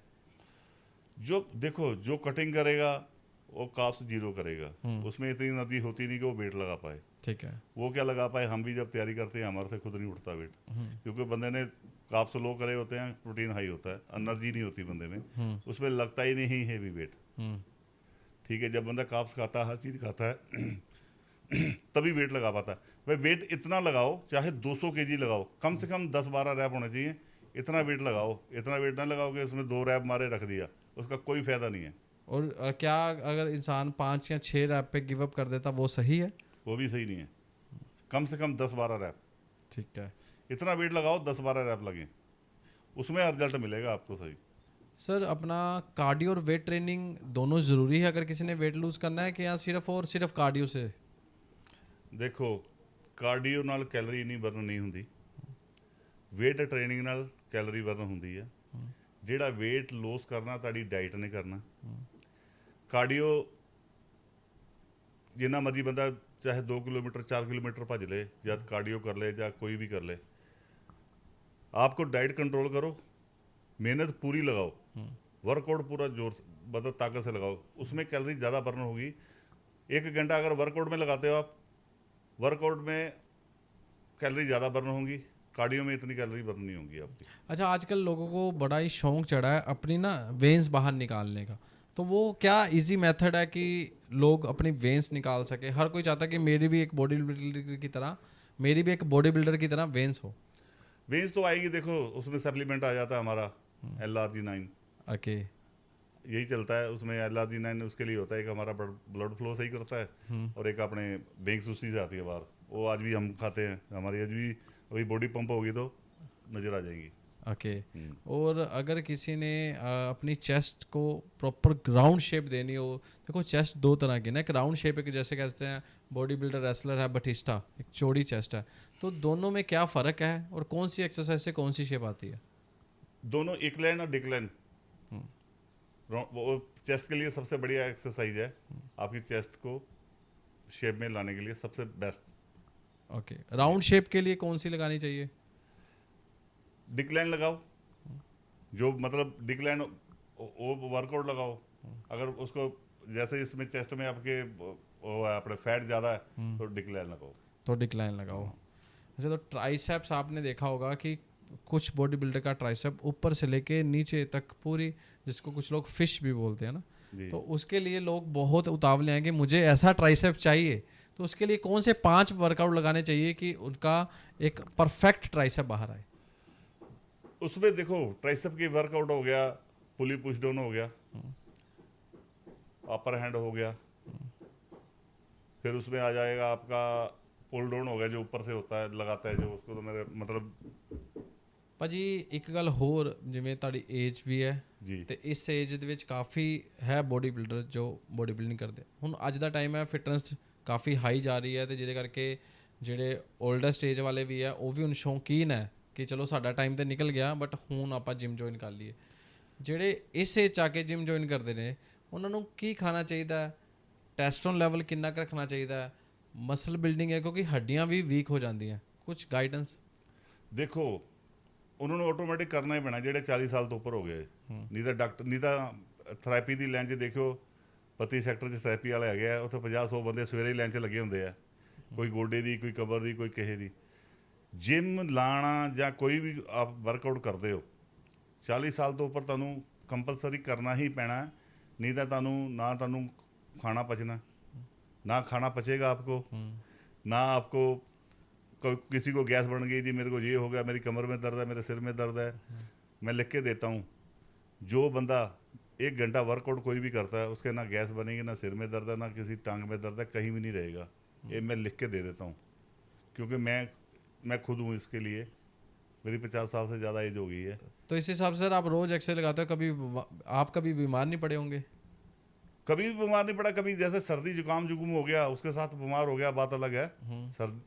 गर्म ठंडा होने से हो जाता है कई बार, जिम से निकल के हम नहाने लगे या कुछ करने लगे, उससे हो सकता है। वैसे अपने को कोई दिक्कत नहीं कभी। हाँ सर आपकी आवाज़ में ना हरियाणवी टच आता है, तो आप हरियाणा से भी कुछ बिलोंग करते हो? हरियाणा में क्या था, दिल्ली में जितने भी भाई थे हमारे साथ हरियाणा के थे सारे, क्योंकि कोई सिंधु बॉर्डर का है, कोई कहीं के है, सारे लड़के हमारे इकट्ठे ही थे। और सारे हमारा वहाँ हरियाणा पंजाब सारा मिक्स था वहाँ पे। और मैंने सुना आपके बारे में कुछ कि आप शेरो शायरी वाले या रोमांटिक माहौल वाले हो, तो आपका रोमांस मैंने सुना है किसी से कि काफ़ी जुगल जोड़ी रही है आपकी, है ना? तो कुछ उसके बारे में दर्शकों को बताइए ताकि आपसे सीखने को मिले, तो और बहुत बढ़िया बात है। नहीं, शेर व शायरी तो खैर नहीं आती है मेरे को वैसे। जैसे कोई भाई है, चाहे वो बड़ा है चाहे छोटा, मेरी एज से मैं सारे मेरे साथ एक जैसे होते हैं। मैं किसी को बड़ा छोटा के हिसाब से नहीं करता हूँ, मजाक सब करते हैं हम, ऐसी बात नहीं। चाहे बड़ा है भाई है हमारे से, चाहे छोटा है, हमारे लिए सारे एक जैसे हैं, करते हैं हम मजाक सबसे। मतलब ऐसे नहीं हूँ, जैसा हूँ ऐसा ही हूँ मैं। मतलब ऐसा नहीं है कोई अलग है भाई, हमारे को इतना टाइम हो गया वर्कआउट लगाते हैं, हमारे में कोई एटीट्यूड होगा जो कुछ होगा। कहीं भी कोई भी मिल जाएगा, चाहे अपने जानने वाला कहीं भी रोड पे भी मिल जाएगा ना, उसको हॉर्न मार के बोलता भाई क्या हाल है। मतलब आप दर्पण हो, जैसे हो वैसे ही बाहर हो, है ना? बस बाकियों की तरह मास्क नहीं लगा के बैठे कि ऊपर वाला चेहरा कुछ और अंदर वाला चेहरा और कुछ और। फेस पे भाई भाई पीछे छुरी। अभी देख लेना, किसी लड़के की भी बॉडी बनी नहीं होती है, उसमें एटीट्यूड इतना हो जाता है। अभी हमारे को इतने साल हो गए करते हैं, कोई भी बच्चा अगर जिम में भी कह दे कि कोई भी, मैंने अगर किसी को ऐसे बोला है या कोई अपना एटीट्यूड देखा है तो बताए। मुझे ये समझ नहीं आता बॉडी बनने का एटीट्यूड से क्या काम है भाई? मेरे पास लड़का बैठा पतला, इसमें जीरो एटीट्यूड है। अगर बॉडी बन जाए तो एटीट्यूड आ जाता है। बॉडी और एटीट्यूड दोनों में क्या बहुत जमीन आसमान का फर्क होना आ चाहिए। जाते हैं बंदे, ईगो आ जाती है ना बंदे में। हम्म, अब हमारी ईगो क्या है भाई, आज हम ठीक हैं, कल बीमार हो गए, जब कुछ भी हो सकता है। ठीक है, हमारी एज ऐसी एज है हमारी, मतलब 50 साल 52 साल का बंदा हो तो ऐसे होता है। मान तो किसी ने भी नहीं किया, कोई यहाँ पे दुनिया से ऐसे नहीं गया, ठीक है ना जी। या तो अशाई लेके गया या उसको गालियाँ पड़ती हैं। बिल्कुल। तो ऐसा होता है। आजकल के लड़कों का खून थोड़ा ज़्यादा गर्म रहता है। कोई भी बात है या किसी ने कुछ बोल दिया, जिम में कई बार लड़ाई देखी मैंने। अच्छा, आपके खुद के जिम में? हम उनके जहाँ मैं वर्कआउट करता था बरन जिम में, कई बार लड़ाई देखी मैंने। इस पे लड़ जाते हैं लड़के, छोटे छोटे एज के। गर्म खून। गर्म खून हो गया ना ये। तो पहले तो सर ये भी था ना कि पेरेंट्स अपने बच्चों को स्ट्रिक्टनेस रखते थे, मारते थे। आज के टाइम ये है कि पेरेंट्स अपने बच्चों को बड़ा ही प्यार और दुलार से रखते हैं। इवन टीचरों को भी गवर्नमेंट ने मानने का जो कि रूल वो कैंसिल कर दिया हुआ है ना। देखो हमारी जैसे देखो, अगर गुरु है हमारे मास्टर, जब हम पढ़ते भी थे तब भी वो मास्टर बख्शता नहीं था। तू हमारे तूत का सोटा होता, पंजाबी में सोटा कहते हैं उसको, उससे वो मारना शुरू करते थे। हमारा घर था ना, थोड़ी दूरी था, मारते मारते बाउंड्री पे लेके आ जाता था हमारे को टीचर। और आज का टाइम है कि पहले जिमों में टीचर मारते थे। इवन मेरा भी जब जिम था तो मैं भी मारता था अगर कोई गलत एक्से लगाता था। आज का टाइम में बंदा एक मारे, बंदा दूसरे दिन जिम चेंज कर लेता। पेशेंस लेवल ही नहीं है बंदे के अंदर कि हाँ भी मेरा गुरु मुझे अगर मार रहा है तो कुछ सिखाने के लिए मार रहा है, गाइड कर रहा है मुझे, या उसको मेरी परवाह है तभी मार रहा है कि हाँ भी तू सही हो जा। वरना आज के टाइम पे आप एक मारो, कल वो दूसरे जिम में एडमिशन ले लेगा। ये तो है नहीं। मेरे साथ अगर मेरे साथ 2-3 भाई लगाते हैं हमारे वर्कआउट, मेरे को अगर वो वर्कआउट यहाँ हम वर्कआउट कर रहे हैं और वहाँ घूम रहा होगा ना, तो मैं, मेरे पास बेल्ट होती जो कमर में बांधी, फिर वो ही मारता हूँ मैं तो। मैं तो आज भी मारता हूँ। ये भी कोई कोई है जो बर्दाश्त कर सकता गुरु की मार, क्योंकि गुरु की मार कहते हैं कि गुरु की मार एक ऐसी चीज़ है जो आपको एक लेवल तक लेके जाती है, आपको कुछ सिखाती है, क्योंकि वो एक अमृत के समान होती है। ये तो बात सही है। देखो मेरे पहली बात तो, मैं गुरु वाला कोई हिसाब नहीं। जो भी लड़के मेरे से, भाई मेरे स्टूडेंट हैं, तैयारी भी करते हैं, मेरे भाई हैं, ना मैं उसको चेला बोलता हूँ ना कुछ। ऐसे ही हमारा उस्ताद है, हमारे गुरुजी हैं, वो भी नहीं बोलते। मेरा कहने का मतलब ये है, अगर आप 1 घंटा वर्कआउट लगाने आए तो वर्कआउट लगाओ। ये नहीं कि आज हम यहाँ 2 बंदे यहाँ वर्कआउट लगा रहे हैं, तू तीसरे के साथ गप्पे मारने जा रहा है। 1 घंटा पूरा वर्कआउट में लगाओ, बाद में जो मर्जी करो। जो आपने टाइम निकाला, जो आप फीस भर रहे हो, जो आप आना जाना लग रहा है आपका घर से जिम में आने का, ये टाइम हर बंदे के पास नहीं है जो निकाल ले। तो मेरा कहने का मतलब है, जो जितने भी यूथ है हमारे बहन भाई हैं, भाई जिम में जाओ, 1 घंटा पौना घंटा जो वर्कआउट करते हो पूरे अपने दिल जान से करो, तभी कुछ रिजल्ट मिलेंगे। नहीं तो बस वीडियो बनाने लायक रह जाओगे इंस्टाग्राम पर रीलें। सर वीडियो तो बनाते हैं, लेकिन आज का एक सच, कड़वा सच ये भी है कि जो लड़के हैं वो जिम में लड़कियां ताड़ने ज़्यादा जाते हैं। देखो जो लड़कियां ताड़ने जाएगा उसकी बॉडी तो नहीं बनती, ये तो लिख के दे देता हूँ मैं, ठीक है। मैं इतने सालों से लगा रहा हूँ, हमारे साथ हम दिल्ली में भी थे, हमारे साथ 2 सिस्टर आती थी हमारे जिम में वर्कआउट लगाती थी, उन्होंने रेसलिंग में नेशनल लेवल तक खेला हुआ है, ठीक है। ठीक है।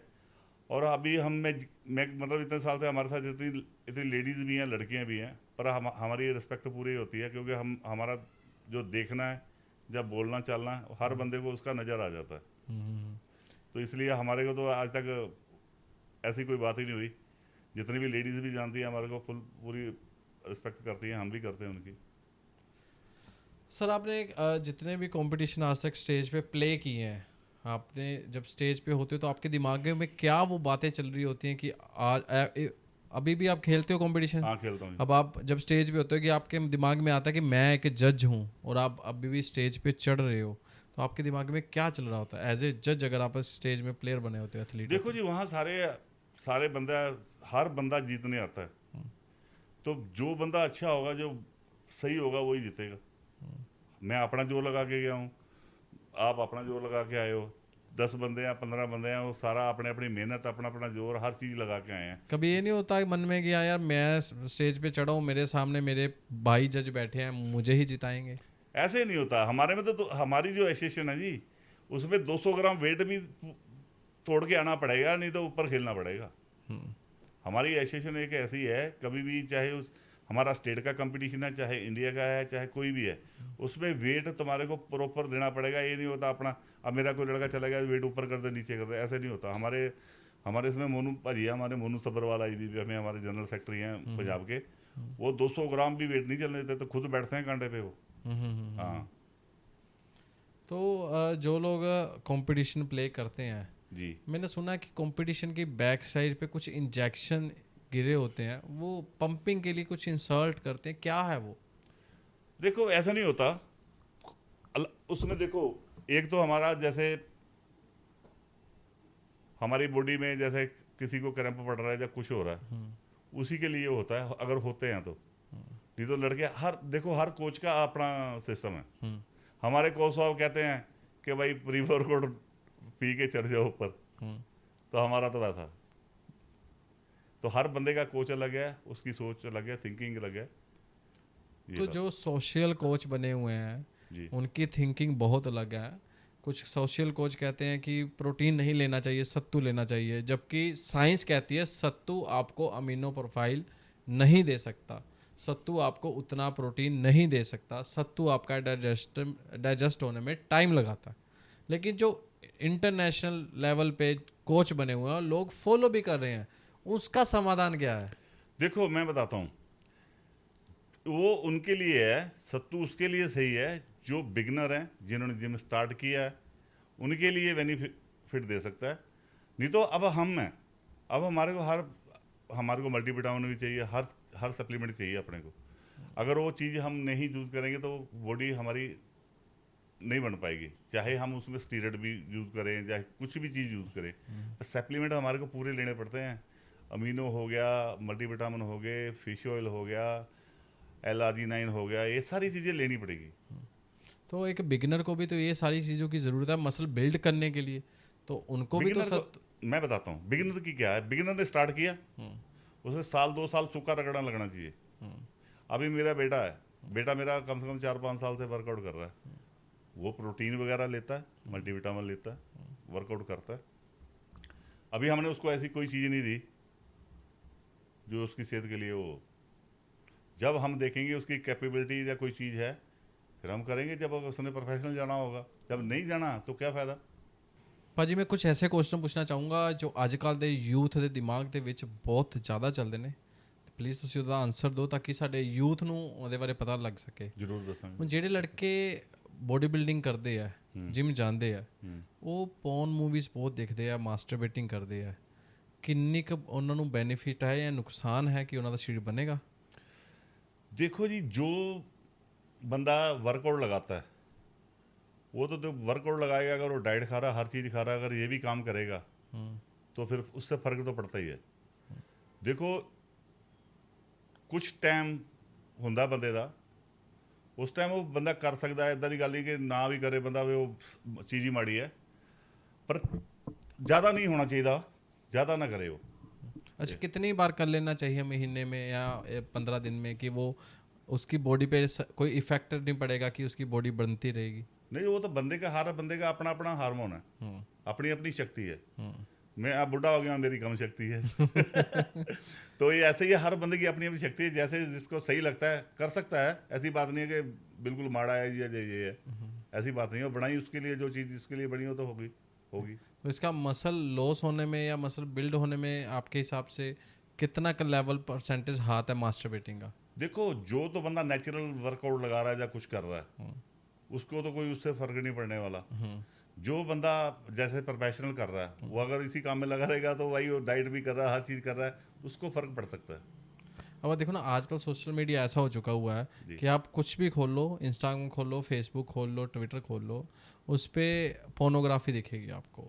लड़कियां कुछ ऐसे कपड़े पहन के वायरल कंटेंट के चक्कर में आजकल बना रही है, तो बच्चों के, बड़ों के, सबके दिमाग में एक पोर्नोग्राफी इमेज छप जाती है, जिसको लेके वो हार्मोन्स इनबैलेंसिंग होते हैं, फिर वो गलत क्रियाएं करते हैं। ठीक है जी। तो इस चीज़ को लेके आप कैसे डिफाइन करोगे कि बॉडी बिल्डिंग एक अच्छी चीज़ है और ये चीज़ भी एक उनके लिए तो अच्छी है ही है, बट फिर भी किसी ना किसी तरह आजकल के बच्चों को, क्योंकि आजकल बच्चों के हाथ में मोबाइल है, राइट, तो वो आप कैसे डिफाइन करोगे कि आजकल ये चीज़ें बंद तो हो नहीं सकती? नहीं, जो चीज़ है, जिस चीज़ के लिए बनी हो तो बंद थोड़ा होगी। पर जो देखो क्या होता है, दो तरह के आदमी हैं। एक जो अपनी सेहत को अच्छा रखना चाहता है, मेहनत करता है, वो करेगा हिसाब से, तरीके से, ठीक है, उसका टाइम होगा कोई भी। अब जो है ही बेला, वो तो कुछ भी करेगा, वो लड़की को छेड़ेगा या कोई पंगा करेगा या ऐसे करेगा। तो मेरा मतलब कहने का ये, जो बंदा मेहनत कर रहा है या कुछ कर रहा है, वो टाइम सोच के करेगा। किसी भी चीज़ को करने से पहले सोचेगा भाई यार ये मेरे लिए बेनिफिट है या नुकसान है, ये चीज़ है। ठीक है ਭਾਜੀ, ਬੋਡੀ ਬਿਲਡਿੰਗ ਇੱਕ ਐਕਸਪੈਂਸਿਵ ਗੇਮ ਹੈ ਨਾ। ਜਿਹੜੇ ਮਿਡਲ ਕਲਾਸ ਆ ਉਹਨਾਂ ਦਾ ਵੀ ਸੁਪਨਾ ਵਿਚਾਰਿਆਂ ਦਾ ਕਿ ਮੈਂ ਵੀ ਇੱਕ ਬੋਡੀ ਬਣਾਵਾਂ, ਬੋਡੀ ਬਿਲਡਰ ਬਣਾ ਨਾ, ਲੇਕਿਨ ਉਹ ਕਿਵੇਂ ਪੂਰਾ ਕਰ ਸਕਦੇ ਆ ਇੰਨੀ ਇਸ ਗੇਮ ਜਦ ਕਿ ਉਹਨਾਂ ਕੋਲ ਪੈਸਾ ਨਹੀਂ ਹੈ? देखो, गेम महंगी है, नो डाउट भाई। 20 रुपये दिहाड़ी ते दिहाड़ी लाने वाला बंदा मैं हाँ, और 20 रुपये की दिहाड़ी लाने वाला बंदा मेहनत करके, सप्लीमेंट स्टोर है, अपना बिजनेस है, मिस्टर इंडिया में है, IBF का जज मैं हाँ। अगर कोई भरा है तो लग्या रहो भाई, कितने लोड़ पै जाएगी साड़ी, सानू याद कर लियो। बाकी उपर वाले दे हथ है, मेहनत करो, लगे रहो, कितने लोड़ पै जाए साड़ी, आप खड़े हैं। ਦੇਖੋ ਸਰ ਦਾ ਸੋਸ਼ਲ ਮੀਡੀਆ ਦੇ ਪਲੇਟਫਾਰਮ ਤੇ ਆ ਕੇ ਇੰਨੀ ਵੱਡੀ ਗੱਲ ਕਹਿਣਾ ਕਿ ਅਗਰ ਕਿਸੇ ਭਰਾ ਨੂੰ, ਕਿਸੇ ਭਾਈ ਨੂੰ ਰੀਅਲੀ ਜੋ ਅਫੋਰਡ ਨਹੀਂ ਕਰ ਸਕਦਾ, ਐਵੇਂ ਨਾ ਤੁਰ ਕੇ ਆ ਜਾਓ ਸਾਰੇ, ਕਿਉਂਕਿ ਭਾਜੀ ਵੀ ਇਹ ਨਹੀਂ ਹੈ ਰਾਜਵੜੀਏ ਕਿ ਤੁਹਾਨੂੰ ਸਾਰਿਆਂ ਨੂੰ ਦਿੰਦੇ ਫਿਰਨ। ਜੋ ਐਕਚੁਅਲ ਦੇ ਵਿੱਚ ਜੋ ਨੀਡੀ ਪਰਸਨ ਹੈ, ਜੋ ਬੋਡੀ ਬਿਲਡਿੰਗ ਕਰਨ 'ਚ ਇੰਟਰਸਟ ਰੱਖਦਾ ਹੈ, ਜੋ ਇਹਨਾਂ ਨੂੰ ਸੱਚੀ ਗੁਰੂ ਮੰਨ ਕੇ ਇੱਕ ਸ਼ਿਸ਼ਯ ਵਾਲੀ ਭੂਮਿਕਾ ਨਿਭਾ ਸਕਦਾ ਹੈ, तो ਭਾਜੀ ਨੂੰ ਆ ਕੇ ਕੰਟੈਕਟ ਕਰ ਸਕਦਾ। ਭਾਜੀ ਉਹਨਾਂ ਦੀ ਜ਼ਰੂਰ ਮਦਦ, ਬਟ ਉਹ ਕੰਮ ਨਾ ਕਰਿਓ ਕਿ ਤੁਸੀਂ ਭਾਜੀ ਮਦਦ ਕਰਨ ਤੇ ਤੁਸੀਂ ਉਹਨਾਂ ਦੀ ਹੀ ਲੱਤ ਕੱਟੋ, ਉਹਨਾਂ ਕੋਲੋਂ ਸਿੱਖ ਕੇ, ਉਹਨਾਂ ਦਾ ਹੀ ਖਾ ਕੇ। ਕਿਉਂਕਿ ਭਾਜੀ ਨਾਲ ਪਹਿਲਾਂ ਇੱਦਾਂ ਦਾ ਬਹੁਤ ਵਾਰੀ ਹੋ ਚੁੱਕਾ ਹੈ ਕਿ ਇਹਨਾਂ ਨੇ ਆਪਣੇ ਪੈਸਿਆਂ ਤੇ ਕਾਫੀ ਐਥਲੀਟ ਖੜੇ ਕੀਤੇ ਹੈ, ਬਟ ਅੱਜ ਉਹ ਪਿੱਠ ਤੇ ਛੁਰਾ ਮਾਰ ਕੇ ਜਾ ਚੁੱਕੇ ਨੇ। ਪਿੱਠ ਤੇ ਕੀ ਸਾਹਮਣੇ ਹੀ ਮਾਰ ਦਿੱਤਾ। ਪਿੱਠ ਦੀ ਤੇ ਗੱਲ ਹੀ ਬਾਤ ਹੀ ਹੈ। ਕੋਈ ਗੱਲ ਨਹੀਂ, ਕੋਈ ਵੀ ਭਰਾ ਹੋਏਗਾ ਪੂਰੀ मदद ਕਰਾਂਗੇ, जहाँ भी हो, कहीं भी हो, कोई दिक्कत नहीं। सर, आप एथलीट रहे हो ना, आपने कंपटीशन खेले हैं, जज भी हो जी। एक बहुत ही सैड बात है हमारे एथलीटों के लिए जी। कि इंडिया में एथलीटों की कोई कदर ही नहीं है। क्या ये बात सच है? बिल्कुल सही बात है ये आपकी, किसी की कदर नहीं है। अभी लड़का हमारा एक शर्मा है, अपने शर्मा जी हैं खन्ना से, गोल्ड मेडल जीत के दे के आया उसमें, जूडो कराटे में। वो बेचारा बस में अकेला उतर रहा था। उस बंदे को 2-3 बार मैंने उसकी वीडियो देखी जो उसने डली हुई थी उसकी। तो देखो, ये हमारी सरकारें ऐसी हैं, अपना कोई भी किसी को कोई भी चीज़ देनी है, अपनी सरकार के बंदे को बंगले, कोठियाँ सब दान करते हैं। भाई जो माड़ा बंदा, एक विकलांग बंदा है वो, ठीक है, उस बंदे को उसने 8-9 मेडल, इंटरनेशनल मेडल ला के दिए हैं। उस बंदे को सरकार ने उसको ना तो नौकरी दी थी, अभी मेरे ख्याल में उसको कच्ची जॉब मिली है, मैंने उसकी इंटरव्यू देखी थी उस बंदे का। तो सरकार में जो भी लड़के थे, अब देखो हॉकी में और क्रिकेट में क्या है, हॉकी वालों लड़कों का नाम है, किसी के पास बेचारे के पास नौकरी है लड़के के पास। अब देखो जो क्रिकेट खेलते हैं और रात को कितना वो हो जाते हैं, गेम कैसे करेगा बंदा? हर बंदे को कुछ लगेगा कि मेरे को कोई मिलेगा या मेरी कोई सरकार कदर डालेगी, तभी बंदा गेम में भी जाएगा ना जी। बिल्कुल बिल्कुल। हाँ, ये मेरा कहने का मतलब है कि सरकार को सोचना चाहिए, सरकार को जॉब देनी चाहिए, सरकार को स्टेडियम देने चाहिए हर गेम के लिए, हर गांव में या कहीं भी उसका इक्विपमेंट होना चाहिए जो बंदा प्रैक्टिस कर पाए। बात बिल्कुल सही है सर। जब तक सरकार अपना एक्शन नहीं लेगी, ना ही फिटनेस इंडस्ट्री में फेक सप्लीमेंट बंद होंगे, ना ही जो गलत रास्ते पे कोच चल रहे हैं वो सही रास्ते पे आएंगे, ना ही लोगों को एक नई मोटिवेशन मिल पाएगी, और ना ही जो विकलांग एथलीट हैं हमारे देश के उनको कुछ ना कुछ मिल जाएगा। ये फिटनेस इंडस्ट्री इसी तरह पीछे रहेगी और लोग स्पॉन्सर कर करके इसको आगे बढ़ाते रहेंगे। अब देखो, अभी मैं अपने निपुण अग्रवाल है, हमारे यूट्यूब चलाते हैं, वो भाई अच्छे हैं, अपनी उनसे दिल्ली से हैं, हर हमारा कंपटीशन कवर भी करते हैं। आज उनकी एक पोस्ट देखी मैंने कि कह रहे भाई एक देश में, जापान में 65% जितने भी लोग हैं वो 50 साल से ऊपर है, और इंडिया में हमारे 25% 50 से ऊपर है, बाकी 25 साल से नीचे सारी जनसंख्या यूथ है हमारी पूरे इंडिया में।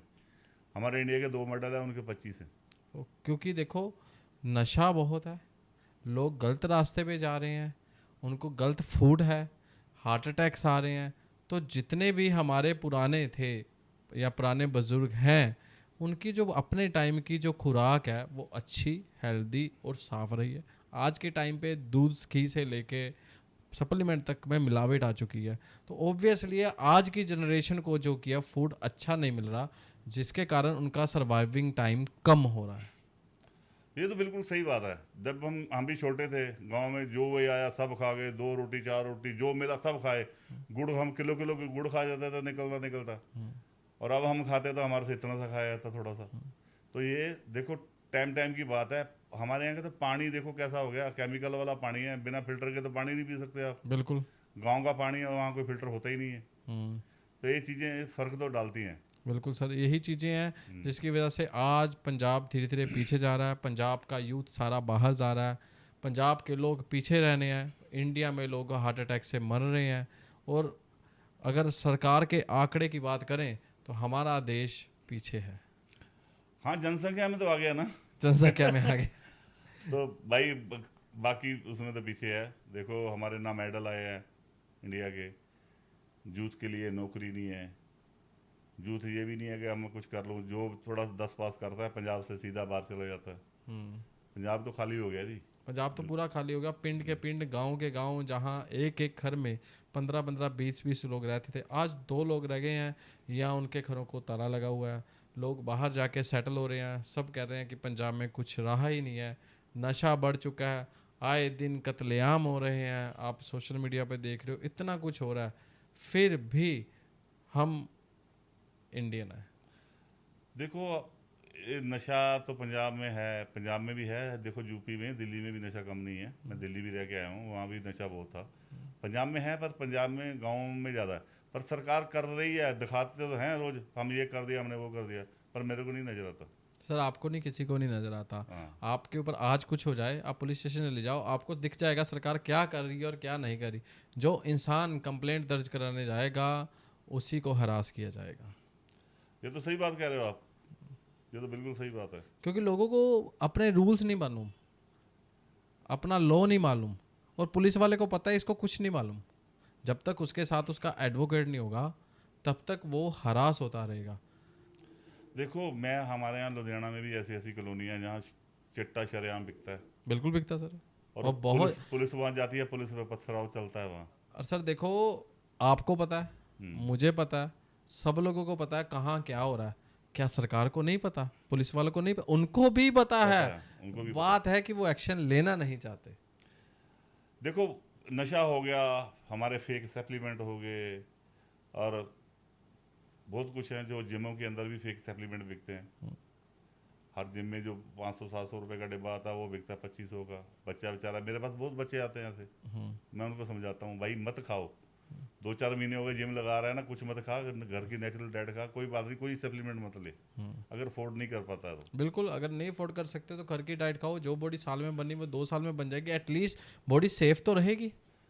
सरकारें कुछ नहीं कर पाएंगी इसमें, तो हमारे जैसे भाइयों को, आप जैसे भाइयों को आगे आना पड़ेगा, तभी कुछ होगा। सर हम तो आगे आ रहे हैं, इतना एफर्ट कर रहे हैं, अब तो आप जैसे भाइयों और जो देखने वाले उनकी सपोर्ट चाहिए। बट फ़र्क यहाँ पड़ रहा है कि लोग हमारी वीडियो को शेयर नहीं कर रहे। शेयर इसलिए नहीं कर रहे, कहीं ना कहीं वो चोर है, उनको पता है शेयर करने से कहीं ना कहीं हमारा भी खुलासा होगा, या जिन बातों की हम बार बार हर एपिसोड में बात कर रहे हैं वो बातें कहीं खुल के बाहर ना आ जाए कि हमने भी ये सब किया। अगर ठीक है भाई, अगर आप लोगों ने किया है, कुछ सर ने भी किया होगा, कुछ मैंने भी किया होगा, वो पास्ट हो गया, अब तो सुधरो। अब तो सुधरो, आज से सुधरो, मैं कह रहा हूँ आज से शुरू से आज से सुधरो, भूल जाओ पिछला, आज से सुधरो और लोगों को सुधारो, तभी हम कुछ कर पाएंगे। हाँ, कुछ अपने देश के लिए कुछ तो योगदान दो, तभी तो है। अब अगर शायद योगदान देना तो भाई वीडियो शेयर कर दो भाई हाँ, की, वीडियो शेयर इतना कर ही दो, बहुत है, हम तो कुछ आपका योगदान- योगदान इतना ही बहुत है। वीडियो को शेयर करो, लोगों तक पहुंचाओ, ताकि उनको पता चले कि मार्केट में क्या हो रहा है, कौन सही है कौन गलत है, हमें क्या करना चाहिए क्या नहीं करना चाहिए, क्या हमारे लिए अच्छा है क्या हमारे लिए बुरा है। बिल्कुल सही गलत। तो मुझे लगता है सर अब पॉडकास्ट के बाद मुझे सड़क पे उतरना पड़ेगा, और तभी जाके लोगों को कुछ पता चलेगा कि क्या हो रहा है, क्या है पॉडकास्ट। सच कहो, सच सुनो, कहाँ से और कैसे कैसे महान लोग फिटनेस इंडस्ट्री के आके सच बता रहे हैं, क्योंकि अब तक पॉडकास्ट की जो आवाज़ है वो लोगों तक नहीं पहुंच रही। इसका एक सबसे बड़ा कारण है कि लोग पॉडकास्ट को दबाना चाहते हैं। जब भी किसी के साथ शूट होता है तो बाद में उसको फ़ोन आता ही आता है, उसको नेगेटिव किया ही किया जाता है, तू क्यों गया, तूने ये बातें क्यों बोली, इससे तो इंडस्ट्री को नुकसान है, इससे इंडस्ट्री का राज खुल जाएगा, काम धंधा चौपट हो जाएगा। लोगों को काम धंधे की पड़ी है, सामने वाले की सेहत की बिल्कुल नहीं पड़ी। भाई मेरे को जिसका मर्जी फोन आता रहे भाई, मैं किसी की नहीं सुनता भाई, अपना कमाते हैं अपना खाते हैं। बिल्कुल। तो मेरा कहने का मतलब ये है भाई, किसी का बुरा मत करो और किसी को गलत चीज़ ना दो, फेक ना खिलाओ। मेरा कहने का मतलब ये है। और अपन डरते डरते किसी का नहीं है ना, हमने लेने ही होंगे आज तक दुनिया से, किसी से हमने देना नहीं है किसी का। बिल्कुल। देखो देना तो परमात्मा के देना, ऊपर वाले का देना, जिसने यहाँ भेजा, जिसके लिए हम आए हैं, तो देना तो उसी का है। देन जिसने हमने श्वास देता है, सुबह उठते ही हमें एक नया जीवन देता है। लेकिन इन लोगों का क्या देना?